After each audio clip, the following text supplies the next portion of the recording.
लेकिन जॉब जिहाद या ऐसे शब्द होते तो समझते कि प्रधानमंत्री मोदी जी क्या बात कर रहे हैं। मन की बात में वो बस अपने मन की बात कहते हैं, बात का जवाब नहीं देता।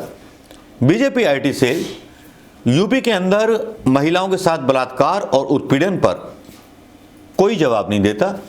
हरियाणा में, यूपी में और बिहार में लव जिहाद का एक नया मुद्दा छेड़ दिया जाता है।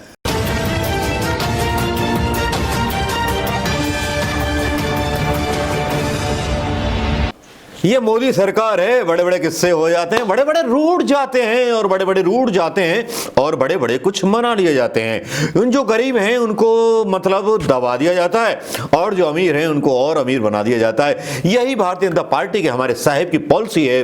जो इंडियन एयरपोर्ट होता है वो अदानी एयरपोर्ट बन जाता है, जो स्टेशन होता है वो भी अदानी या अंबानी एयरपोर्ट बन जाता है। और बुलेट ट्रेन का तो कोई पता ही नहीं है, जिसके बारे में हमारे प्रधानमंत्री मोदी साहब गाना और राग गाते रहते थे 2014 में अपने भाषणों में।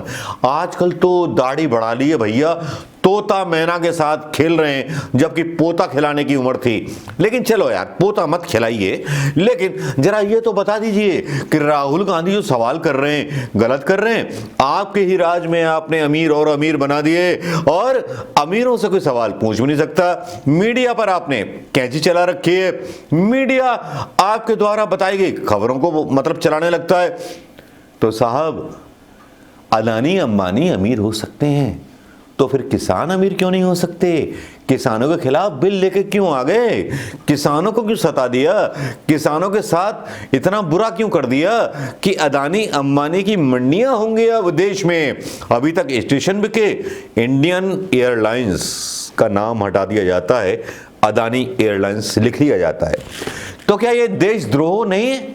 मैं भक्तों से पूछना चाहूंगा, क्या ये देशद्रोह नहीं है? हिंदुस्तान का नाम हटा करके अपना नाम लिख देने वाला वो भारतीय क्या देश का देश प्रेमी हो सकता है या राष्ट्रद्रोही हो सकता है? जवाब ये चाहिए मुझे, और जवाब आपके पास हो दोस्तों, तो आप भी जवाब देना। दोस्तों नमस्कार, मैं मनोज कुमार शर्मा एक बार फिर आपके बीच में लेकर के कुछ सीरियस इश्यूज को। हमने वो जमाने देखे हैं, उस पीढ़ी से लेकर के अब तक की पीढ़ी के, जब साइकिलों से लेकर के मोटरसाइकिल और मोटरसाइकिल से लेकर कार तक आ गई। अंगीठी, चूल्हे की अंगीठी और चूल्हे से लेकर के अब तक हम गैस के सिलेंडर पर पहुंच गए। उज्ज्वला गैस का नारा दिया जाने लगा, लेकिन पेट्रोल तो महंगा हो गया। जिस पेट्रोल की महंगाई पर नंगे होकर के भारतीय जनता पार्टी के लोग उतर आते थे सड़कों पर, आज वो कहीं गायब से नजर आते हैं। आज सिर्फ एक ही चर्चा चलती है, वो चर्चा होती है लव जिहाद की। जो लव जिहाद जो मीनिंग है वो भारतीय जनता पार्टी के द्वारा खुद ही प्रायोजित है, जबकि भारतीय जनता पार्टी के नेताओं ने खुद अपनी बेटियां भारतीय जनता पार्टी के मुसलमान लीडरों के साथ ब्याह दी हैं। तो इनका तो धर्म भ्रष्ट हो गया, तो इनको तो वोट नहीं देना चाहिए हिंदुओं को। क्या इस बारे में किसी भी बीजेपी आईटी सेल ने सवाल उठाए? शायद नहीं उठाए होंगे। लेकिन चलिए भैया, विवाह किसी के साथ भी करो, प्रेम प्रसंग हो सकता है, प्यार हो सकता है, वो आपकी मर्जी होती है या दो लोगों की कांस्टेंट होती है, मतलब कंसेंट होता है कि साहब हम शादी कर रहे हैं तो वो करेंगे। वैसे मैं आपको बता दूं, एक डावी थी आईपीएस ऑफिसर, उनका एक मुसलमान आईपीएस के साथ विवाह हुआ था, उन्होंने सुबह तलाक की अर्जी डाल दी। डावी जी ने मुसलमान आईपीएस ऑफिसर के साथ, टॉपर थी, उनके बारे में भी आज चर्चा चलती रही। मैं इस बारे में सोचता रहा कि हिंदुस्तान किस तरफ जा रहा है, किस तरफ हिंदुस्तान को मोड़ा जा रहा है।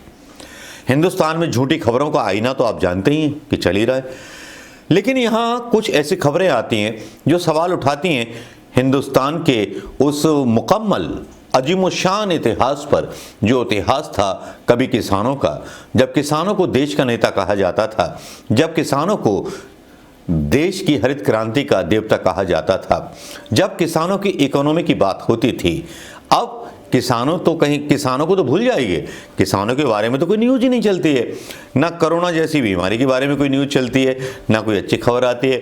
लेकिन इस बीच एक दर्दनाक खबर भारतीय जनता पार्टी के लिए आ जाती है, जिसमें राहुल गांधी जो एक ट्वीट करते हैं उसके बाद मिर्ची लग जाती है पूरी भारतीय जनता पार्टी को।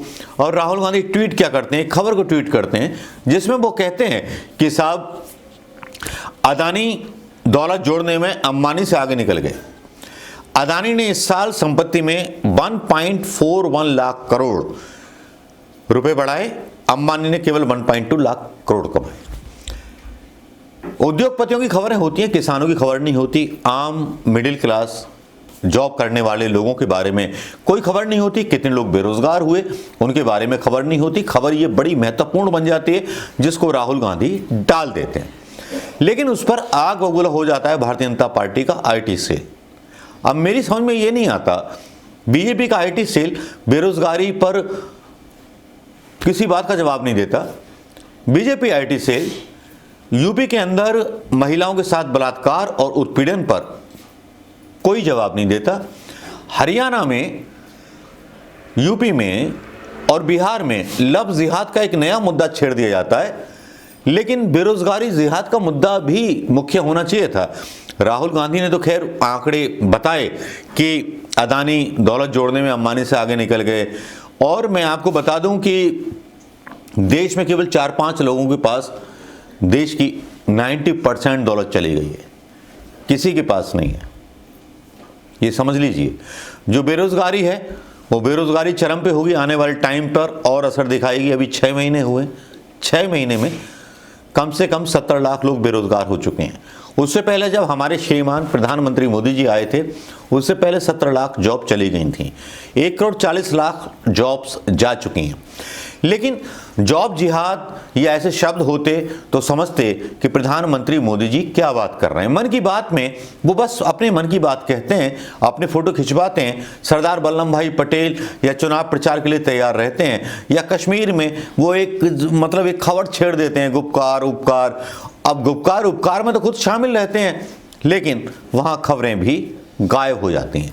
किसी की हिम्मत नहीं है, किसी भी मीडिया की, जो इनके खिलाफ बोल सके।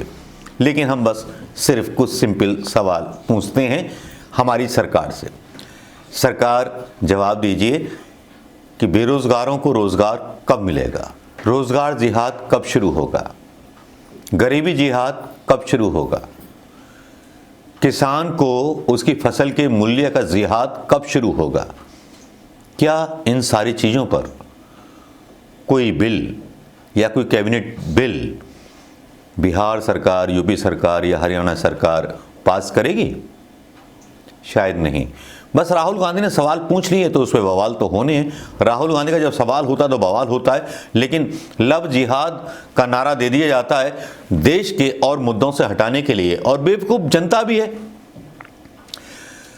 लोगों का धंधा पानी चौपट हो गया है, सब कुछ चौपट हो गया है। लेकिन हिंदुत्व की भांग इस तरह से समुद्र में मिलाई गई है कि समुद्र का पानी खत्म ही नहीं हो रहा, और वो पानी जो है मीडिया फैला रहा है, उसको गोदी मीडिया झूठी खबरें प्रायोजित कर रहा है, उस चीज़ों को भारतीय जनमानस में डाल रहा है जिसकी ज़रूरत नहीं है। आप बताइए दोस्तों कि राहुल गांधी का अदानी अंबानी पर ट्वीट, इन सवालों का जवाब प्रधानमंत्री साहब दे देंगे? हाथरस पर कितनी कार्रवाई हुई उस पर जवाब यूपी सरकार दे देगी? बिहार में एक मुस्लिम युवती के साथ बलात्कार हुआ, क्या उस पर जवाब मिल जाएगा? मां की तरह पूरा शो लटका दिया जाएगा। दोस्तों नमस्कार, जय हिंद।